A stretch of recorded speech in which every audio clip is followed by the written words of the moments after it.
Pancasila merupakan dasar negara Indonesia yang berfungsi sebagai pedoman dan pandangan hidup bangsa dalam berperilaku serta bertindak sesuai dengan nilai-nilai Pancasila, sehingga dapat terciptanya kondisi kehidupan yang mencerminkan jiwa Pancasila. Setelah disahkan pada 18 Agustus 1945, ternyata penerapan Pancasila pernah mengalami pasang surut.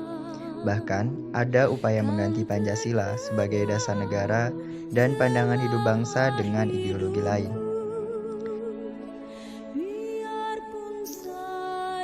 Pada masa Orde Lama, khususnya di saat awal kemerdekaan, Pancasila dipahami berdasarkan paradigma yang berkembang dalam situasi dunia yang ketika itu diliputi oleh kekacauan dan kondisi sosial budaya yang berada pada masa peralihan dari masyarakat terjajah menjadi masyarakat yang merdeka.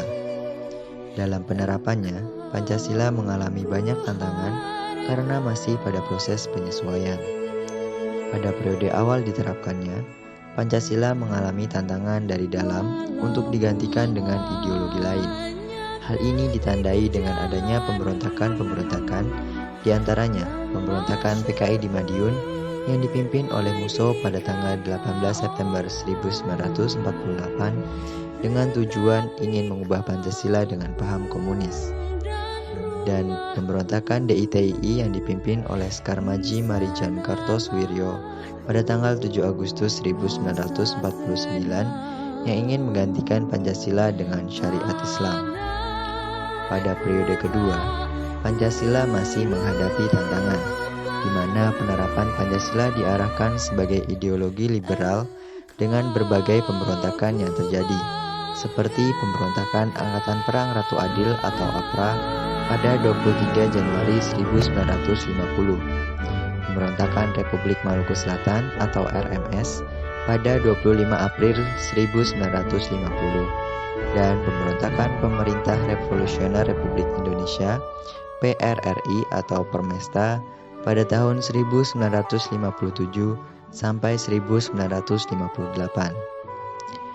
Dan pada periode terakhir Orde Lama diperlakukan sistem demokrasi terpimpin yang tidak sesuai dengan amanah nilai-nilai Pancasila, seperti dominannya kekuasaan presiden, dibuktikan dengan diangkatnya presiden seumur hidup dengan ketetapan MPRS nomor 3/MPRS tahun 1963 tentang pengangkatan Insinyur Soekarno sebagai presiden seumur hidup.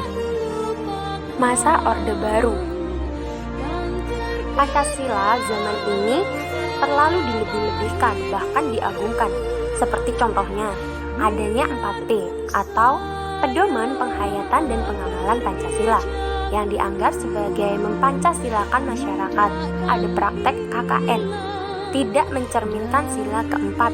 Khususnya bagian nepotisme ini menjadi tantangan Pancasila yang seharusnya bisa menegakkan demokrasi dalam pemilihan jabatan sesuai dengan prinsip dari rakyat, oleh rakyat, untuk rakyat. Pada masa reformasi sendiri berlangsung dari tahun 1998 hingga saat ini. Penerapannya ditandai dengan kebebasan berbicara, berorganisasi, hingga berekspresi di kehidupan masyarakat. Lantas, bagaimana Pancasila pada era reformasi? Penerapan Pancasila tidak lagi dihadapkan pada ancaman pemberontakan-pemberontakan yang ingin mengganti Pancasila dengan ideologi lain. Namun, ternyata Pancasila belum difungsikan secara maksimal. Diketahui, banyak masyarakat yang hafal butir-butir Pancasila, tetapi belum memahami makna sesungguhnya. Adapun tantangan dalam penerapan Pancasila di era reformasi adalah menurunnya rasa persatuan dan kesatuan di antara sesama bangsa Indonesia. Menurunnya rasa persatuan dan kesatuan ditandai dengan konflik antar daerah dan tawuran antar pelajar. Selain itu, tindakan kekerasan dijadikan sebagai alat untuk menyelesaikan permasalahan. Padahal, adanya penerapan Pancasila pada masa reformasi sebagai dasar negara diharapkan mampu memberikan kehidupan yang lebih baik, sesuai cita-cita bersama leluhur bangsa.